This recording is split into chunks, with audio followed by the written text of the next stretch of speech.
Good job. Good job. Yeah. And then a transition to walk and a little break, and then we'll canter to the right and see what that brings. And just listen a little bit. Okay. In a second. That's.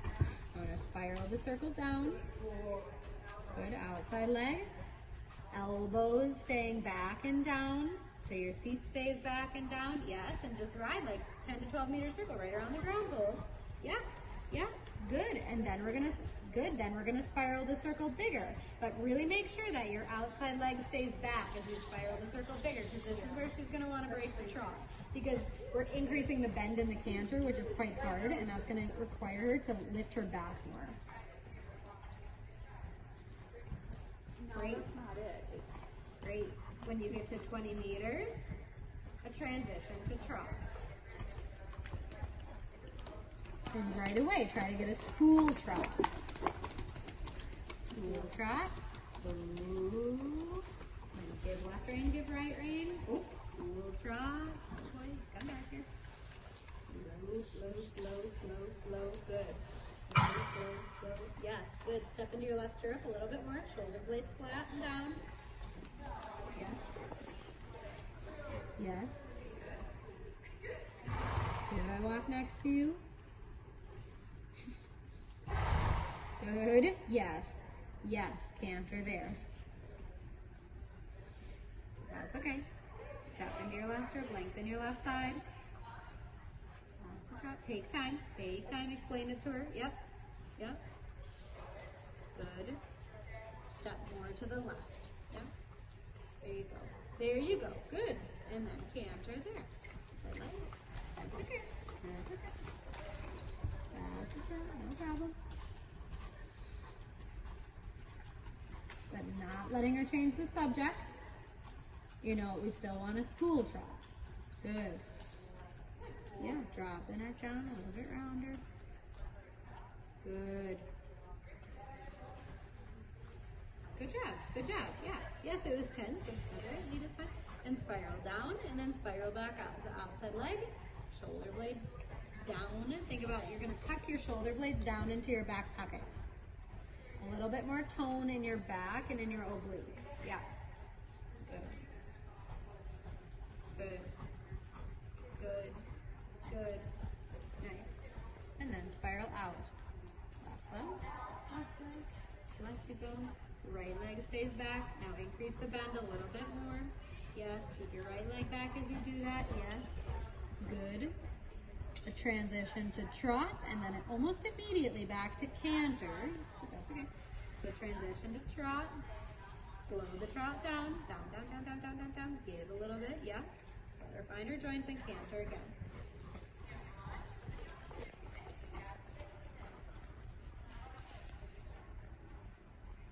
Because I want the momentum. That is a very simple exercise that you can easily adapt where, like I said, maybe we keep the length and trot one full circle. Maybe we keep the school trot one full circle and just allow time to feel that each of those is, you're getting the reactions and the feeling you want through each of those. But we just need to start talking about the different ranges of her gaits. Okay. And then a bigger trot. Yep. Yep. Give a little right rein, give a little left rein. Yep. Let her make the contact to the bit. Yes. And then back to your school trot, coiling up her joints, feeling like you sit a little bit more up and down in the school trot. So we don't want to be driving necessarily too much with the seat in the school trot. We drive more in the lengthened trot. But having that holding seat while staying loose in your hips is what you want to feel. Yes, yes, there, that's better, that's better, good. And then forward, now driving seat, upper body comes back, leg on, yes. Leg on a little bit more, give a little right rein, give a little left rein, yes, let her make the contact, yeah, good.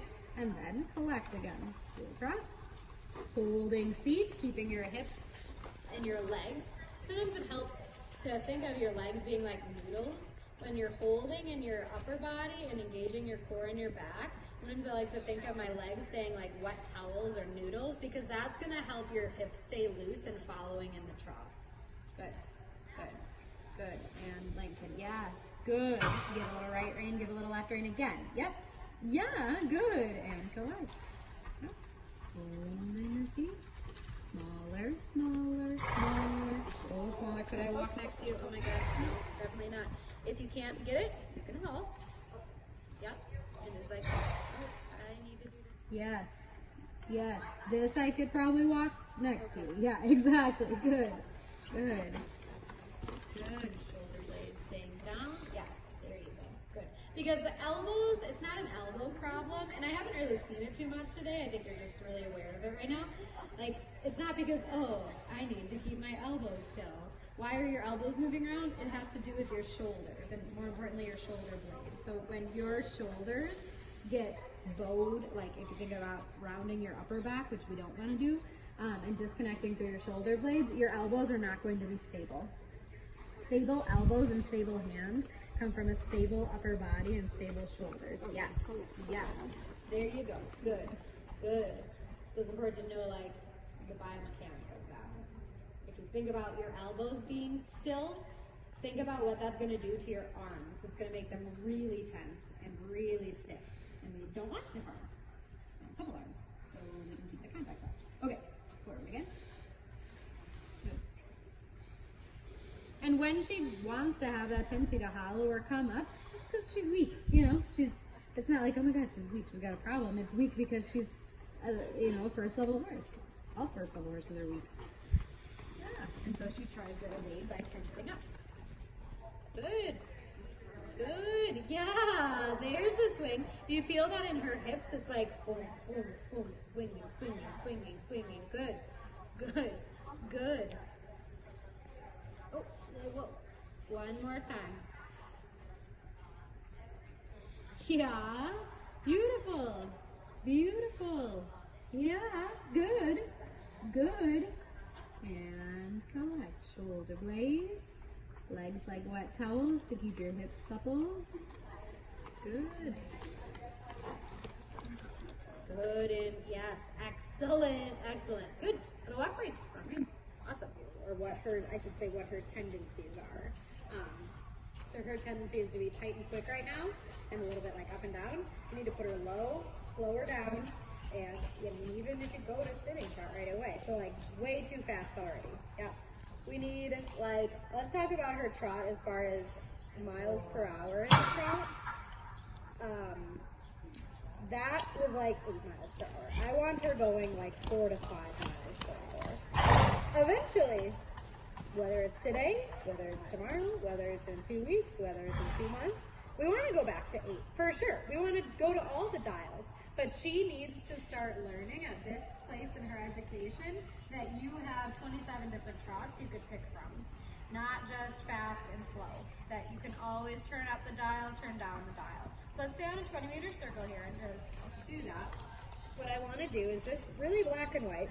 On the open side of the circle is going to be her working trot. So this, no faster than this. This is like a 6 as far as miles per hour. And on the closed side of the circle with the walls around you is going to be her more collected, dialed back trot. So, yep, exactly. Like no faster than that. And what I want to work towards is the school trot. Are you familiar with that term? So the school trot is, it stems from like real far back classical dressage in the Spanish riding school, even like before the Spanish riding school, there's a sister school of the Spanish riding school. And the school trot is just like a highly collected trot. The school canter is essentially the pirouette canter. So the school trot is just a very slow yet active trot that just is very important for gymnastic development, where we're really making sure that the horse is sinking into their joints and not leaving the ground too quickly. Yes, good. So I want you to ride more towards the school trot. And it's the trot that when you're watching people long line, or like, you see the demonstrations of the Spanish riding school and how they're like walking along next to the horse as they're trotting. That's how slow it should be. So could I walk next to you, right? It's not right now, so that's your working trot, but on the school trot side of the circle, could I walk next to you? That, yeah, exactly, good. And then the other piece of this is I want her neck like 1 inch lower. Good, that's better. And what we're gonna start to see is the more time she like spends weighting her joints, the more flexible and supple in her body she's going to become. Good, and so you can go up to like a working trot. Yep, exactly, good.